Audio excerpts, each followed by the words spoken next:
என்ன பண்ண சொன்னா என்ன பண்ணிட்டு இருக்க? இந்த பணத்தை வாங்க சொன்னேன்ல, எங்கடா பணம்? என்னது வாங்கலையா? ஏண்டா ஒரு வாட்டி சொன்னா கேட்க மாட்டியா நீ? மிச்சம் இல்ல, இஷ்டத்துக்கு நீங்க பேசுவீங்க, நானும் கேட்டுட்டே இருப்பேன், அப்படிதானே?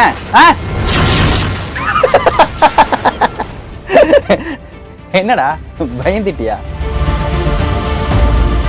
உங்களுக்கு ரொம்ப பிடிச்ச ஆக்டர் யார்? எனக்கு வந்து தலைவர். பாரஞ்சித் சாரோட ஸ்கிரிப்ட்ல ஒர்க் பண்றதுங்கிறது ஒரு சாதாரண விஷயம் கிடையாது. 30 நாள் சான்ஸ் கிடைச்சிருக்கு. உங்களை எப்படி ப்ரூவ் பண்ணணும் நீங்க ட்ரை பண்ணீங்க?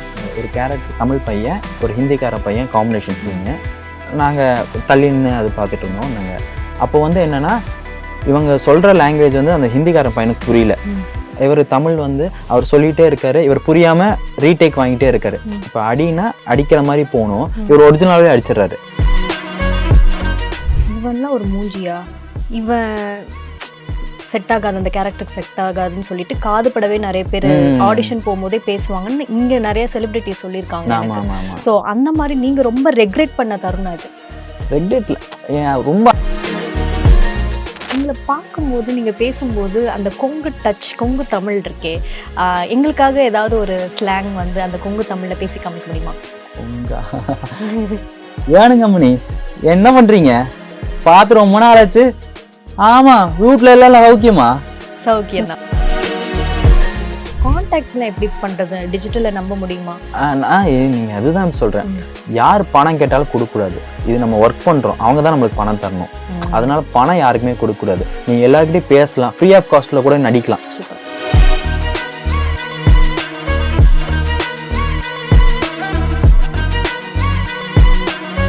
Meenakshi College of Nursing, Mangadu and Arulmigu Meenakshi College of Nursing, Kanchipuram. BSc, MSc and post basic BSc. The Chennai Silks in Wow Summer Sale. Let the celebrations begin. இப்போது புதிய அறிமுகம் ஆச்சி ஹோட்டல் சாம்பார் மற்றும் ஆச்சி இடிச்ச சாம்பார் 50 கிராம் ரூபாய் 20 மட்டுமே. குமுதம் நேயர்களுக்கு ஒரு பெரிய ஹாய். சுகன்யா உங்களோட இணையிறது. ஸோ இன்னைக்கு ஸ்பெஷல் கெஸ்டா கௌசிக் நம்ம கூட இருக்காங்க. Welcome to the show sir. எப்படி இருக்கீங்க? நல்லா இருக்கேன்.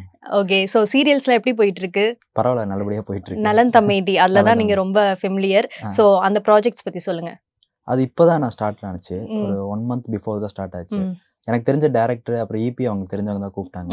அந்த ப்ராசஸ் தான் இப்போ போயிட்டு இருக்கு. ஸோ ஜீ தமிழ்ங்கிறது ஒரு பெரிய பேனர் இல்லையா? ஸோ அங்கே வந்து எப்படி உங்களுக்கு சான்ஸ் கிடைச்சது? ஃபர்ஸ்ட் ஸ்டார்டிங் கொஞ்சம் ஸ்ட்ரகிளாக தான் இருந்துச்சு. அப்புறம் ஃப்ரெண்டோட ஃப்ரெண்டா அப்படி கான்டாக்ட் எல்லாமே வாங்கி, அப்புறம் இபி மூலமா, அப்புறம் கேஸ்டிங் டைரக்டர் மூலமா அப்புறம் சான்ஸ் கேட்டேன். அப்புறம் கொஞ்சம் ஸ்ட்ரகிள் தான் ஸ்டார்டிங். இப்போ பரவாயில்ல, கூப்பிட்ற அளவுக்கு நான் வந்துட்டேன் நான். ஓகே. ஸோ ஃபீல்ட்ல எவ்வளோ வருஷமா இருக்கீங்க? நான் வந்து 2018 கொஞ்சம் ஸ்ட்ராங்கா இருக்கேன். 6 years இருக்கேன் நான். ஸோ அப்போ நீங்க ஸ்டார்ட் பண்ணதுக்கும் இப்போ நீங்க வளர்ந்துருக்கிறதுக்கும் என்ன விதமான growth-ஐ நீங்க பாக்குறீங்க? அப்போ அமைச்சரா இருந்தேன் நான். என்னன்னு தெரியாது, கான்டாக்ட் எதுவும் இல்லை. சென்னை எனக்கு புதுசு. இப்போ பார்த்தீங்கன்னா ஓரளவுக்கு இப்போ ஆஃப்டர் கொரோனாக்கு அப்புறம் திருப்பி 0லேருந்து ஆரம்பித்தேன் நான் இதை. இப்போதான் அவங்க என்னை கூப்பிட்ற அளவுக்கு நானே வந்திருக்கேன் நான். ஸோ எது உங்களோட கெரியர்ல டேர்னிங் பாயிண்ட் பார்த்தீங்கன்னா, அவளும் நானும்னு ஒரு சீரியல். அது வந்து ஃபர்ஸ்ட் ஸ்டார்டிங் வந்து ஜான் மாசம் ஒன்று எடுத்தாங்க. அப்புறம் பெரிய கேப், திருப்பி டிசம்பர்லேருந்து திருப்பி கண்டினியூ ஷூட்டாங்க. எனக்கே தெரில, சரி சீரியல் வேணாம் வேற ஏதாவது பார்க்கலாம் அப்படின்னு போயிட்டு இருக்கும்போது திரும்பி பார்த்தா டிசம்பர்ல கூப்பிட்டு உங்களுக்கு கண்டினியூட்டி இருக்கு. இப்போ ஜான் எடுத்தது திருப்பி கண்டினியூட்டி டிசம்பர்ல இருக்குனாங்க. சரி பார்த்தா அதுக்கு ஒரு 8 மாசம் அது கண்டினியூட்டி அப்படியே போயிட்டு இருந்துச்சு. அதுல இருந்து சரி சீரியலே பண்ணலாம் அப்படின்னு சொல்லி அதுல வந்தேன் நானு. அவளும் நாளும் தான் உங்களுக்கு. ஆமா, விஜய் டிவில.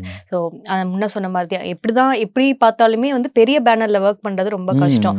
அண்ட் வந்து டேட்ஸ் வந்து ஃபர்ஸ்ட் ஒரு டேட் சொல்லியிருப்பாங்க, அதுக்கப்புறம் த்ரூ அவுட்டா வரும்போது உங்களுக்கு எப்படி இருந்துச்சு? ஸ்டார்டிங் வந்து 1 to 15 இல்லை 15 to 30 அப்படின்னு கேட்பாங்க. சில டைம் நடுவில் கூட கூப்பிடுவாங்க, 15க்கு அப்புறமும் கூப்பிடுவாங்க, எப்போ வேணா. ஆனால் அவைலபிளாக இருக்கிறது இங்கே கொஞ்சம் பெஸ்ட்டு. ஏன்னா திடீர்னு நைட்டு கூட கூப்பிட்டு காலையில் உங்கள் போர்ஷன் வேணும் எடுக்கணும் அப்படின்லாம் சொல்லுவாங்க. ஆனால் சீரியல் பொறுத்த வரைக்கும் நம்மளுக்கு 30 days அவைலபிளாக இருந்தால் மேக்ஸிமம் கேரக்டர் ஆர்டிஸ்ட்னா 2 சீரியல் பண்ணலாம். மெயின் லீட்லாம் பண்ணீங்கன்னா ஒரே சீரியல் தான், அவங்களே 22 days எடுத்துப்பாங்க. கேரக்டர் ஆர்டிஸ்ட்னா 15 அவங்களே ஸ்லாட் பிடிச்சிருவாங்க. சில இது முன்ன பின்ன ஆகும், இருந்தாலும் கம்ஃபர்டபுள் தான். ஓகே. ஸோ உங்களை நான் ஸ்டாக் பண்ணும்போது உங்களோட இன்ஸ்டாகிராம்ல நிறைய வெப் சீரிஸோட போஸ்டர்ஸ் பார்த்தேன். ஸோ அதை பத்தி சொல்லுங்க. இப்போ ஒன்று கூட 2 முடிச்சிருக்கேன். எருமசாணி விஜய் அவர் ஒரு வெப் சீரிஸ் பண்றாங்க, அது ஒன்று முடிச்சிட்டேன். அப்புறம் வந்து சோனி லைவுக்காக டிஜே அண்ட் மிர்லான் ரவி அவங்க பண்றாங்க, அந்த ப்ராசஸ் போயிட்டு இருக்கு. அது ஆல்மோஸ்ட் முடிய போகுது, இன்னும் 10 days. ஆல்பமா? இல்ல அது வெப் சீரிஸ் தான். ஓகே. அவங்க பண்றது சோனி லைவுக்காக. அதுல என்ன பண்றீங்க? அதுல வந்து ஹீரோயினோட ஃபேமிலி மெம்பரா பண்றேன் நான். ஓகே. மிர்னாலின் ரவி அவங்க அந்த ஃபேமிலியில வரேன் நான். அது ஒரு ப்ராசஸ். இப்போ இன்னும் 10 days தான் பாக்கி இருக்குன்னு நினைக்கிறேன், எக்ஸாக்டா தெரியல. அது ஒரு 10 days இருக்கு, அது முடிச்சா 2வது முடிச்சிருவேன் வெப் சீரிஸ். சோ இதுக்கு முன்னாடி என்ன வெப் சீரிஸ் பண்ணீங்க? இது எருமசாணி விஜய் ஒருத்தர் பண்றாரு, அவரு ஆமா அவர் தான் லீடு, அவங்க ஒய்ஃபும் பண்றாங்க. அந்த வெப் சீரிஸ் நான் பண்ணிடுறேன், அது முடிச்சிட்டேன் நான். ஓகே. அதுல என்னவா? அதுல வந்து ஹீரோயினோட ஃப்ரெண்டோட ஹஸ்பண்ட் நானு, அது பண்ணேன் நானு. சோ ஒவ்வொரு இது வந்து என்கேஜ்டா தான் போயிட்டு இருக்கு. பட் த்ரூ அவுட்னா உங்களுக்கு அவளும் நானும் தான். அவளும் நானும், பூவே பூச்சோடவா, அப்புறம் வந்து இப்போ நலதா மேந்தி, இது 3 இது. மத்த எல்லாமே சின்ன சின்ன ரோலும் நான் பண்ணிட்டு இருக்கீங்க. சோ எல்லாருமே வந்து ஆப்பர்ச்சுனிட்டியை கிராப் பண்றதா இருப்பாங்க இல்லையா? நீங்க வந்து ஒரு மூவில நடிச்சிட்டோமோ இல்ல வெப் சீரிஸ் பண்ணிட்டோமோ நான் லீடா தான் பண்ணுவேன் அப்படின்னு ஏன் உங்களுக்கு தோணல? இல்ல எனக்கு ஃபர்ஸ்ட்லேருந்தே வந்து வில்லனா பண்ணணும் தான் ஆசை, அப்புறம் கேரக்டர்ஸ், இது 2 தான் மெயினாவே மைண்ட்ல இருந்துச்சு. இப்போ நான் ஃபர்ஸ்ட் காலேஜ் டேஸ்ல வந்து டான்ஸ்லாம் பண்ணுவேன். அப்போ வந்து அது ஒரு கிரேஸ், இது கைத்தட்டல் அதெல்லாம் வாங்கினதுக்கு அப்புறம் தான் இந்த ஃபீல்டுக்குள்ள வரணும்னே தோணுச்சு. அப்போ பண்ணும்போதே நான் அந்த ஒரு ஸ்கிட் பண்ணோம், அதுல நான் கொஞ்சம் வில்லனா தான் பண்ணேன். அது கொஞ்சம் கிளாப்ஸ் தட்டி ஒரு பூம் ஆனோன்னு எனக்கு அதுல இருந்து வில்லன் கேரக்டர் ரோல் தான். ஹீரோ பண்ண மாட்டேன்னு சொல்ல, ஆனா ஃபர்ஸ்ட் ப்ரிஃபரன்ஸ் பாத்தீங்கன்னா வில்லன் கேரக்டர் ஆர்டிஸ்ட் தான் பண்ணணும் ஆசை. ஓகே. நெகட்டிவ் ஷேட்ல அப்படி என்ன ஒரு ஈர்ப்பு? எப்பவுமே வந்து நம்ம ஈவில் சைடு எப்பவுமே காமிக்க மாட்டோம், ஆனா வில்லனா பண்ணும்போது நம்ம எக்ஸ்ட்ரீமா நம்ம காமிப்போம். அதனால அது ரொம்ப ரொம்ப இன்ட்ரெஸ்ட். அந்த இப்ப படத்துல கூட 2-3 இது வந்து நெகட்டிவ் ரோல் பண்ணிருக்கேன் நான், பட் இன்னும் த்ரூ அவுட்டா பண்ணணும்னு ஆசை எனக்கு. சோ உங்களை பார்க்கும்போது நீங்க பேசும்போது அந்த கொங்கு டச், கொங்கு தமிழ் இருக்கே, எங்களுக்காக ஏதாவது ஒரு ஸ்லாங் வந்து அந்த கொங்கு தமிழ்ல பேசி காமிக்க முடியுமா? கொங்கா கோயம்புத்தூர் பையன் தான் இருந்தாலும் அப்ப கரெக்ட் தான். ஏனுங்க அம்மனி என்ன பண்றீங்க, பாத்து ரொம்ப நாள் ஆச்சு. ஆமா வீட்டுல எல்லாம் சௌக்கியமா? சௌக்கியம் தான். ஓகே. ஒரு இதுவா எடுத்துக்கலாம். இப்போ சதி லீலாவதி இல்லைன்னா கவுண்டமணி சார் ஸ்டைல்ல அது ஏதாவது ட்ரை பண்றீங்களா? ட்ரை பண்றது இப்போ எதுவும் ஐடியா தோணல, நான் கொஞ்ச நாள் கழிச்சு அவரு பண்றேன். இப்போ எதுவும் ஸ்ட்ரைக் ஆகல எனக்கு. இல்ல நீங்க ரிலாக்ஸ் பண்ணிட்டு நீங்க எடுக்கலாம், தாராளமா எடுக்கலாம். ஏதாவது கவுண்டமணி சார் ரொம்ப ஃபெமிலியர், இல்லாட்டி சத்யராஜ் சார் மாதிரி. நீங்க வில்லன் தானே சொன்னீங்க, சோ அந்த வில்லத்தனத்தோட சத்யராஜோட டைலாக் ஏதாவது, சாரோட டைலாக் ஏதாவது இருந்துச்சுன்னா ட்ரை பண்ணலாம். உன்னை என்ன பண்ண சொன்னா என்ன பண்ணிட்டு இருக்க? அந்த பணத்தை வாங்க சொன்னல, எங்கடா பணம்? என்னது வாங்கலையா? ஏண்டா ஒரு வாட்டி சொன்னா கேட்க மாட்டியா நீ? இழிச்சவன் இல்ல, இஷ்டத்துக்கு நீங்க பேசுவீங்க, நானும் கேட்டுட்டே இருப்பேன், அப்படிதானே?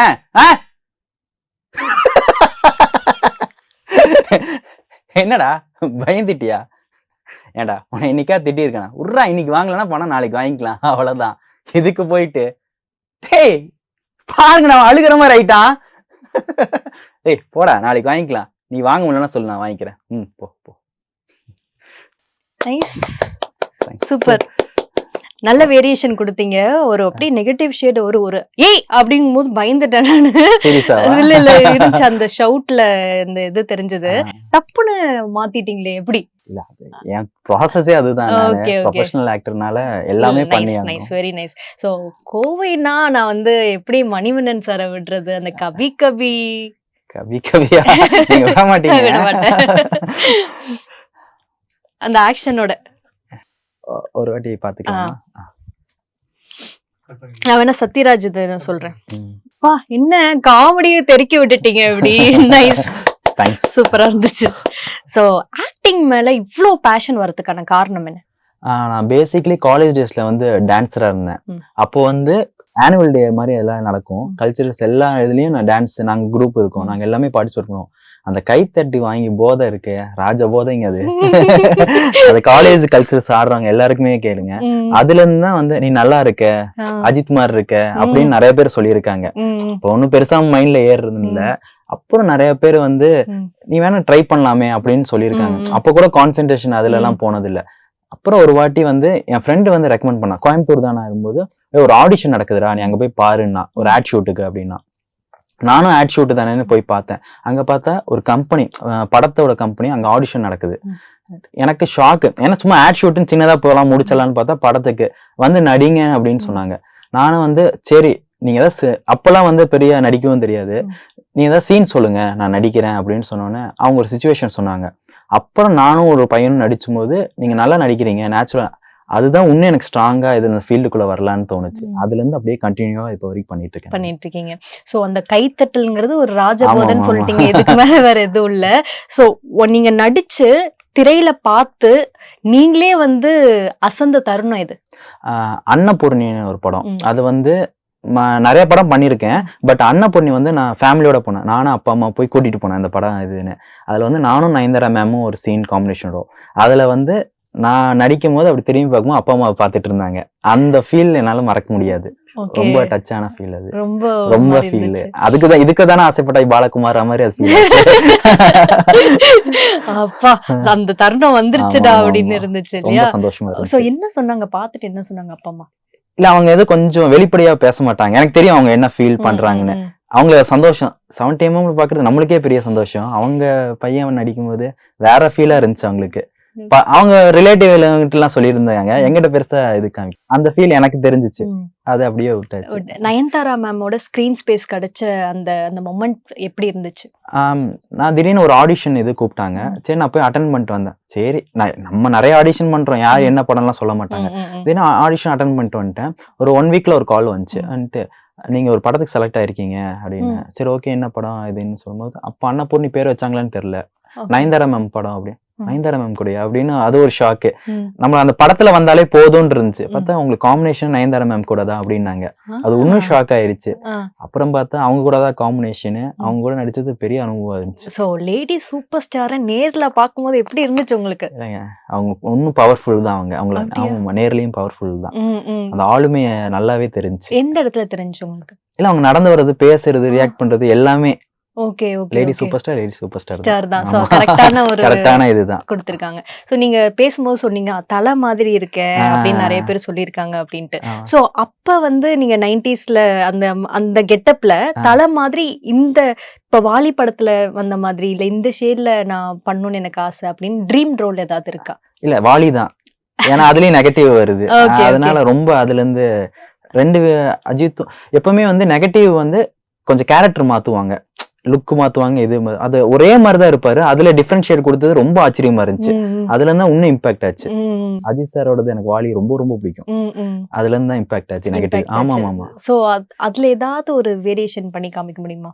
அந்த லுக் மட்டும் அதுல சொன்ன மாதிரி நீங்க பெருசா எதுவும் பண்ண வேணாம், அந்த வேரியேஷன் மட்டும். ஃபர்ஸ்ட் வந்து அந்த தேவப்பிரியா மேம் கிட்ட பேசுவாங்க.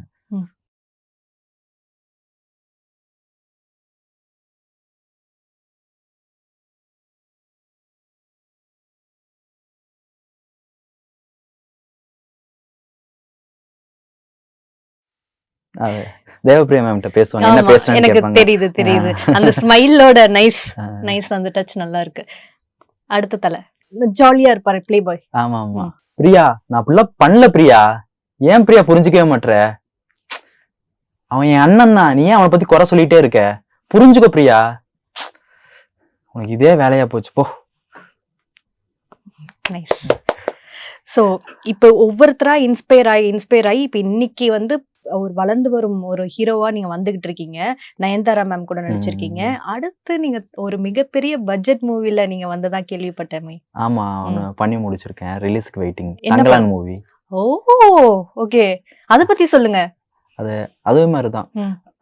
ரஞ்சித் சார் அந்த ஆபீஸ்ல வந்து போட்டோஸ் கொடுத்து வெயிட்ல இருந்தேன். அடிக்கடி ஃபாலோ பண்ணிக்கிட்டே இருப்பேன்.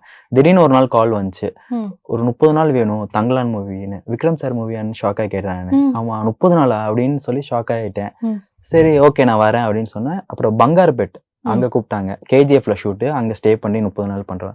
ஓகே சார்ன்னு சொல்லி அப்புறம் மார்ச்ல போனேன். அது போய் முடிச்சுட்டு வந்துட்டோம். இப்போ அந்த இதுக்காக தான் வெயிட்டிங். ஜூன்ல ரிலீஸ்னு சொல்லியிருக்காங்க. அந்த இதுக்காக தான் வெயிட்டிங் நாங்க. ஸோ விக்ரம் சார் வந்து ஒரு பெரிய லீடிங் ஆர்டிஸ்ட், அப்படியே ஆக்டிங்காகவே வந்த ஒரு சோல் மாதிரி தான் நம்மளுக்கு தெரிவார் இல்லையா? ஸோ அவரோட எக்ஸ்பீரியன்ஸ் பார்க்கும்போது உங்களுக்கு எப்படி இருந்துச்சு? டெடிகேஷன் வேற லெவலுங்க அவரு. எல்லாருமே டெடிகேஷன். அவர் ரொம்ப எக்ஸ்ட்ரா எஃபெக்ட். அந்த வெயிலையும் அந்த லுக்கும் நீங்க விக்ரம் சாரே பார்க்க மாட்டீங்க. அதுல வர தங்கலான் கேரக்டரா தான் உங்களுக்கு தெரியும். வேற லெவல் டெடிகேஷன். அவரை உடம்ப வருத்திக்கிட்டு அது பண்றதெல்லாம் உண்மையாதான் சொல்றாங்க. நம்ம வெளியில கேட்டிருப்போம் உடம்ப வருத்திக்கிட்டு அவர் பண்றாரு. ஆனா நேர்லயே நான் பார்த்தேன் அந்த அளவுக்கு டெடிகேஷன். அது வெயிலுக்கும் அது இது உளுந்து வேற லெவலா இருந்துச்சு. நீங்க படம் வரும்போது தெரியும் உங்களுக்கு எந்த மாதிரின்னு. ஸோ பாரஞ்சித் சாரோட ஸ்கிரிப்ட்ல ஒர்க் பண்றதுங்கிறது ஒரு சாதாரண விஷயம் கிடையாது. 30 நாள் சான்ஸ் கிடைச்சிருக்கு. உங்களை எப்படி ப்ரூவ் பண்ணணும் நீங்க ட்ரை பண்ணீங்க? இல்ல எல்லாருக்குமே அந்த காம்பினேஷன் இது இருக்கு. நம்ம வந்து நம்ம என்னன்னா மக்கள் தான் அதிகமா அந்த ரூல் பண்ணுவாங்க. அந்த 30 நாள் நான் நடிச்சதுல வந்து மக்கள் தான் அதிக காம்பினேஷன். நான் வந்துட்டு வருவேன் டைலாக் இது அதுன்னு போகும். பட் என்னன்னா அவர் கூட டைரக்ஷன் நடிக்கிறதே பெரிய இது. அவர் ஆக்ஷன் சொல்லி நம்ம நடிக்கிறதே அது பெரிய அனுபவமா இருந்துச்சு. அதுல 30 நாள் போது கேட்கவே வேணாம். வேற லெவலா இருந்துச்சு. அப்புறம் தங்கங்க அவரு நடத்துற விதம், டைரக்ஷன் இது எல்லாமே சூப்பரா பண்ணுவாரு அவரு. நம்ம வந்து என்னன்னா ஒரு கண்ணோட்டத்துல போவோம், அதெல்லாம் அப்படியே உடச்சிட்டு வேற மாதிரி இது ஃபீல் ஆயிடுச்சு. நான் ஒரு ரொம்ப ஸ்ட்ரிக்ட், சரி நடிக்கலாம் ஏதாவது திட்டுவாரு அந்த மாதிரி நினைச்சேன். அதெல்லாம் அப்படி இல்லை, எல்லாரையும் ஒரே மாதிரி ட்ரீட் பண்ணி அனுபவம் வேற லெவலா இருந்துச்சு. அது அவர்கிட்ட இருந்து என்ன இன்புட்ஸ் வாங்குனீங்க? இன்புட்ஸ் வாங்கல, ஒண்ணு மட்டும் நோட் பண்ணேன். அதுல வந்து ஒரு கேரக்டர் தமிழ் பையன் ஒரு ஹிந்திக்கார பையன் காம்பினேஷன் சீனு. நாங்க தள்ளின்னு அது பார்த்துட்டு இருந்தோம் நாங்க. அப்போ வந்து என்னன்னா இவங்க சொல்ற லாங்குவேஜ் வந்து அந்த ஹிந்திக்காரன் பையனுக்கு புரியல. இவர் தமிழ் வந்து அவர் சொல்லிட்டே இருக்காரு, இவர் புரியாம ரீடேக் வாங்கிட்டே இருக்காரு. இப்ப அடினா அடிக்கிற மாதிரி போகணும், இவர் ஒரிஜினலாவே அடிச்சிடறாரு அவருக்கு லாங்குவேஜ் புரியாதனால. நான் என்ன நினைச்சேன்னா ரஞ்சித் சார் வந்து சரி இவருக்கு தான் தமிழ் பையன் தான் சப்போர்ட் பண்ணுவாரு, அவர் வந்து ஹிந்திக்கார பையன் தான், அவனுக்கு லாங்குவேஜ் புரியலடா நீ தான் அனுசரிச்சு போகணும்னு அந்த மாதிரி அவர் சொன்னாரு. எனக்கு அதை பார்த்துட்டு ரொம்ப ஷாக் ஆயிடுச்சு. நான் என்ன நினைச்சேன்னா சரி இவருக்கு தான் சப்போர்ட் பண்ணுவாரு, அவரை திட்டுவாருன்னு நினைச்சேன். பார்த்தா அவருக்கு சப்போர்ட் பண்ணி இவரை திட்ட ஆரம்பிச்சாரு. எனக்கு அதுல இருந்து அவர்கிட்ட ரொம்ப இம்ப்ரெஸ் ஆயிட்டேன். அவர்கிட்ட அந்த அனுபவம் வேற லெவல்ல இருந்துச்சு. அப்புறம் அவர் எல்லாரையும் ட்ரீட் பண்றது ஒரே விதமா இருக்கு. ஆமா ஆமா ஆமா ஆமா, அவனுக்கு லாங்குவேஜ் இல்லைன்னா அது நம்ம மேல தப்பு இல்லை அப்படின்னு சொல்லி அவர் புரிய வச்சாரு. ஓகே. சோ அந்த வெயில்ல அந்த அந்த மே மந்த் ஏப்ரல் மந்த் கேட்கவே வேணாம், கருகி சுண்ணாமின்னா. ஆமா ஆமா ஆமா, நம்ம எங்களுக்கு ஒரு ட்ரெஸ் கொடுத்தாங்க. அது வந்து மார்னிங் ஷூட்டு, நைட் ஷூட்டு வந்து வேற ட்ரெஸ், நைட் ட்ரெஸ் மாதிரி ஒண்ணு கொடுப்பாங்க. அதை வந்து ஒன் டே வந்து மார்னிங்ல போட வச்சாங்க ஒரு ஷாட்டுக்காக. பார்த்தா இங்க ஃபுல்லா தோல் பெய்ய ஆரம்பிச்சிருச்சு. எனக்கு அப்பதான் தெரிஞ்சு அந்த மக்கள் எவ்வளவு கஷ்டப்படுறாங்கன்னு. மத்த நாள்ல வந்து ஒரு மாதிரி போலீஸ் ட்ரெஸ் மாதிரி கொடுப்பாங்க, ஃபுல்லா கவர் ஆயிருக்கும். அப்ப கூட எனக்கு வெயில் பெருசா அது தெரியல. எங்களுக்கு வேற ட்ரெஸ் கொடுத்தோன்னா கை கால்லாம் தெரிய ஆரம்பிச்சோன்னா எல்லாமே இதாயிருச்சு. அப்பதான் ரொம்ப ரொம்ப அவங்க அதுலதான் 30 படம் ஃபுல்லா அப்படிதான் நடிச்சிட்டு இருக்காங்க. அவங்க ரொம்ப ரொம்ப ஸ்ட்ரகிள் பண்ணி நடிச்சிருக்காங்க. கருகுன மாதிரி எல்லாம் தெரியலீங்களே, பளபளன்னு இருக்கு. இப்ப மாறிட்டேன், அப்ப ரொம்ப கருத்துட்டேன் நான். ஏன்னா அந்த கிளைமேட் மாறினோன்னு ரொம்ப சேஞ்ச் ஓவர் ஆயிடுச்சு, தோல்லாம் பெய்ய ஆரம்பிச்சிச்சு, ரொம்ப பிளாக்கி ஆயிட்டேன். அப்புறம் இங்க நம்ம ஊருக்கு வந்ததுக்கு அப்புறம் தான் ஃப்ரூட்ஸ் அதெல்லாம் எடுத்து கொஞ்சம் இது எடுத்து. எப்படி ஸ்கின் கேர் பண்ணீங்க? அதெல்லாம் ஒண்ணும் இல்ல, ஏசியில இருப்பேன், நல்ல ஃப்ரூட்ஸ் வாட்டர் நல்லா இது கொடுப்பேன். ரொம்ப நான் கேர் எடுத்துக்க மாட்டேன். பட் கலர் போனா வந்துரும் எனக்கு தெரியும். பட் அந்த 30 நாளும் நம்மள ஃபீல் ஆகும் கண்ணாடியில பார்க்கும்போது, என்ன கலரு போயிடுச்சு வருமா வராதான்னு ஒரு டவுட் இருந்துச்சு. அப்புறம் வந்துருச்சு, சென்னைக்கு வந்ததுக்கு அப்புறம் எனக்கு அது வந்தோன்னா அப்புறம் ஃபீல் ஆச்சு, இன்னும் போனாலும் வரும் அப்படின்னு ஒரு நம்பிக்கை வந்துருச்சு. அதனால இனிமே எஃபர்ட் எடுக்கலாம் நல்லா. ஓகே, உங்களுடைய அப்கமிங் ப்ராஜெக்ட்ஸ்லாம் என்ன? இடுமன்காரின்னு ஒரு படம், அது முடிச்சிட்டேன். யார் நடிக்கிற, என்ன ஜானர் அது? அது வந்து ஃபீமேல் ஓரியன்ட் மலையாள ஆக்ட்ரஸ் அவங்க நடிக்கிறாங்க. அது ஒரு த்ரில்லர் சப்ஜெக்ட். இடுமன்காரி அவர் கீ ரோல் மாதிரி பண்ணிருக்கேன். அப்புறம் ஈக்குவாலிட்டி வந்து சீனு ராமசாமி சார் நடிச்சிருக்காரு ஃபர்ஸ்ட் டைமா, அவரு கூட காம்பினேஷனா ஒரு இது. அப்புறம் லவன் ஒரு மூவி பைலிங்குவல் படம், நவீன் அவர் நடிக்கிறாரு. அப்புறம் வந்து பிரஜன் சார் அவர் ஒரு த்ரில்லர் மூவி, அதுல ஒரு ஹீரோலா பண்றேன் இப்போதைக்கு. அதுதான் waiting. Plus Thangalaan. Super super. So இந்த இவ்ளோ ப்ராஜெக்ட்ஸ்லயும் நீங்க ரொம்ப எதிர்பார்க்கிற படம் எது? தங்கலான் தான். சோ பாரஞ்சித் சார் கண்டிப்பா கொடுப்பாருன்னு நினைக்கிறீங்களா? உங்களோட கட்டுக்கிட்டெல்லாம் போயிட்டு வெளில வந்துரும், வெளில வந்து அந்த ஸ்கிரீன்ல பாக்கும்போது எப்படி இருக்கும் உங்களுக்கு? இல்ல படமே பேசுங்க, நம்ம அது பேசுறோம் இல்ல, படம் வேற லெவலா இருக்கும். நீங்க அது எக்ஸ்பீரியன்ஸ் உங்களுக்கு திரையில பார்க்கும்போது அந்த எக்ஸ்பீரியன்ஸே ஃபீல் ஆகும். நான் வந்து ஷூட் அப்பெல்லாம் பார்த்திருக்கேன், ஒரு கிளிம்ஸ் வந்துச்சு, நானே பார்த்து மிரண்டுட்டேன். இத்தனைக்கும் நான் அதுல இருந்திருக்கேன்னா ஷூட் அப்பெல்லாம் இருந்திருக்கேன். இருந்தாலும் அந்த கிளிம்ஸ் டிஐ எல்லாம் பண்ணி அது வரும்போது வேற லெவலா இருந்துச்சு. இதுவே இருக்குன்னா இன்னும் முக்கியமான சீன்ஸ் எல்லாம் வரும்போதுலாம் வேற லெவலா இருக்கும் அது பார்க்கும்போது. ஆமா, அது அதுக்கு எப்ப வரும்னு தான் வெயிட்டிங், அந்த எக்ஸ்பீரியன்ஸ்க்காக. Okay okay. So coming back 11 பண்ணும்போது ஒரு ஒரு தெரியாத லாங்குவேஜ் மலையாளம் பண்ணிட்டு இருக்கீங்கன்னு சொன்னீங்க. அதோட எக்ஸ்பீரியன்ஸ் பத்தி சொல்லுங்க. தெலுங்கு தமிழ் தெலுங்கு தமிழ் ஆமா கலந்து. ஓகே கலந்த ஓகே. பைலிங்குவல்.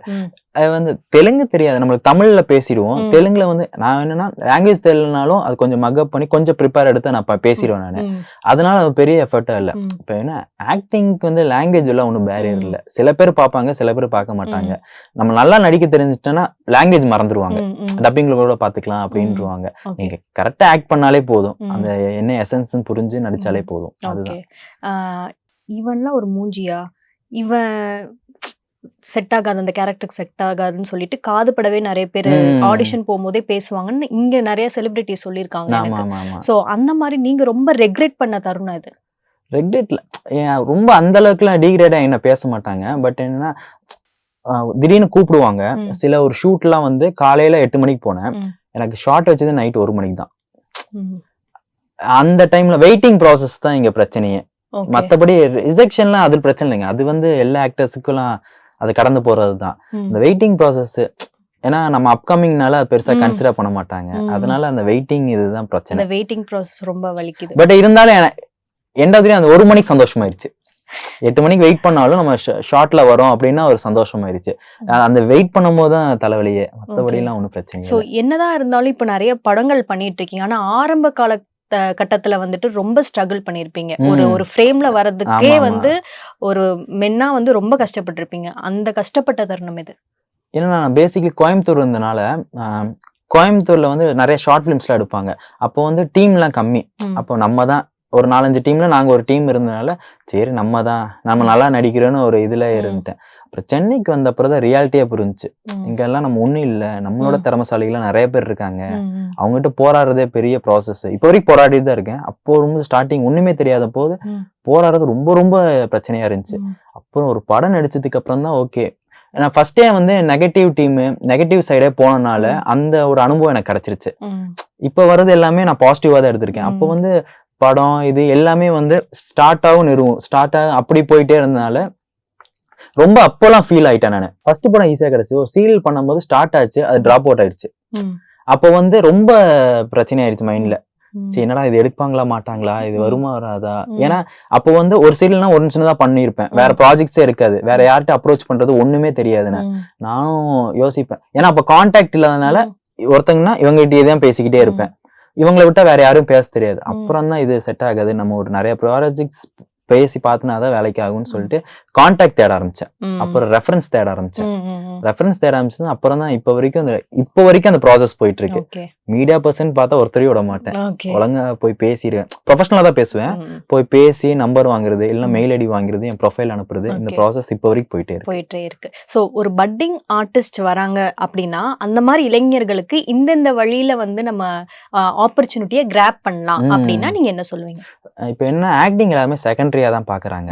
ஃபர்ஸ்ட் வந்து போர்ட்ஃபோலியோ போட்டோஸ் தான் ஃபர்ஸ்ட் இது பாக்குறேன். ஸ்டெப் 1 அதுதான். அது ஃபர்ஸ்ட் நம்ம கரெக்டா ரெடி பண்ணிட்டோம்னா உள்ள போயிட்டு கூட நம்ம ஆக்டிங் பழகிக்கலாம். ஏன்னா வந்து நீங்க நடிக்க ஆக்டிங் வந்துடும். ஆனா பெரிய ப்ராசஸ் தான், ஆனா வந்துடும். பட் என்ன உள்ள ஃபர்ஸ்ட் ஸ்டெப்பே உங்களுக்கு ஃபர்ஸ்ட் போட்டோஸ் அனுப்ப சொல்லுவாங்க, லிங்க் அனுப்ப சொல்லுவாங்க. இந்த ப்ராசஸ்ல இருக்கு. நீங்க போர்ட்ஃபோலியோ மட்டும் கரெக்டா எடுத்துட்டு அது ப்ரொஃபஷனலா வந்தீங்கன்னா உள்ள போறது ஈஸி. அதுக்கப்புறம் நீங்க நடிச்சு தெரிஞ்சதுன்னா உங்க திறமையால நீங்க வர்றதா இருக்கு. சோ அந்த கான்டாக்ட்ஸ் எல்லாம் எப்படி பண்றது? டிஜிட்டல்ல நம்ப முடியுமா? நீங்க அதுதான் சொல்றேன், யார் பணம் கேட்டாலும் கொடுக்க கூடாது. இது நம்ம ஒர்க் பண்றோம், அவங்க தான் நம்மளுக்கு பணம் தரணும். அதனால பணம் யாருக்குமே கொடுக்க கூடாது. நீங்க எல்லார்கிட்டயும் பேசலாம், ஃப்ரீ ஆஃப் காஸ்ட்ல கூட நடிக்கலாம். ஆனா வந்து நீங்க பணம் கொடுத்து நடிக்க தேவையில்லை. அதுதான் இங்க நிறைய பேர் இதுதான் பண்ணுவாங்க. சில பேர் வந்து என்கிட்ட கேட்பாங்க, நீங்க ஒரு 5000 கொடுங்க, உங்களுக்கு பேமெண்ட் வரும்போது இது பாத்துக்கலாம். இல்ல நீ ஃபர்ஸ்ட் எனக்கு ஆப்பர்ச்சுனிட்டி கொடுங்க, பேமெண்ட் நீ பாருங்க, அப்புறம் நம்ம ஃபர்தரா பேசிக்கலாம் அப்படின்னு சொல்லுவோம். ஃபர்ஸ்டே பணம் கேட்டா யாருக்குமே கொடுக்காதீங்க. அதுதான் அதெல்லாம் கேட்பாங்க ஈஸியா. நீங்க உங்களுக்கு ஒன்னும் தெரியலன்னா கண்டிப்பா கேட்பாங்க. உங்களுக்கு இந்த ஹீரோ கூட காம்பினேஷனுக்கு வருது, நீங்க இந்த அமௌண்ட் மட்டும் கொடுத்தீங்கன்னா போதும், இந்த ஹீரோட காம்பினேஷன்ல சேர்த்து விடுறேன் அப்படின்லாம் நிறைய பேர் கேட்பாங்க. சில பேர் எனக்கு தெரிஞ்சவங்க கிட்ட நான் அட்வைஸ் பண்ணி சேஃபா இருக்க சொல்லுவேன். சில பேர் தெரியாதவங்க போய் மாட்டிப்பாங்க, அவங்கள ஒன்றும் பண்ண முடியாது. சோ அப்படி இருக்கிறவங்களுக்கு நீங்க என்ன சொல்றீங்க? அதான் சொல்றேன், யாரு இந்த ப்ரொஃபஷனல் பொறுத்த யாருக்குமே காசு கொடுக்க தேவையில்லை, கொடுக்கவும் கூடாது. நீங்க ஒர்க் பண்றீங்க, அவங்கதான் உங்களுக்கு காசு தரணும். அதனால வந்து போர்ட்ஃபோலியோ கரெக்டா ரெடி பண்ணிக்கோங்க. யார் காசு கேட்டாலும் கொடுக்காதீங்க. மெயினா வந்து கேரக்டரை விடாதீங்க. நீங்க கேரக்டரோட இருக்கணும். எப்படி இப்போ ஒரு பொசிஷன் போயிட்டீங்கன்னா பழைய யாரா பேசும்போது கரெக்டா பேச முடியாது, ரெஸ்பான்ஸ் பண்ண மாட்டாங்க. ரெஸ்பான்ஸ் ரொம்ப முக்கியங்க இதுல. அதுதான் இங்க மிஸ்டேக்கே நிறைய பேருக்கு. ரெஸ்பான்ஸ் இல்ல. இப்ப நம்ம ஒருத்தங்க வந்து போர்ட்ஃபோலியோ அனுப்புறோம், யாருக்கா இது பண்ணும்போது, இப்ப நாளைக்கு உங்களுக்கு ஷூட் இருக்குன்னா இன்னைக்கு அவங்க கேட்பாங்க உங்க போர்ட்ஃபோலியோ அனுப்புங்க இதுன்னு, நம்ம அனுப்பிச்சிருவோம். அதுக்கப்புறம் அவங்க பேச மாட்டாங்க. ஓகே. இப்ப நாளைக்கு இருக்கா இல்லையா, ஏன்னா அது இல்லைன்னா நம்ம வேற ப்ராஜெக்ட்ஸ் பார்க்கலாம்.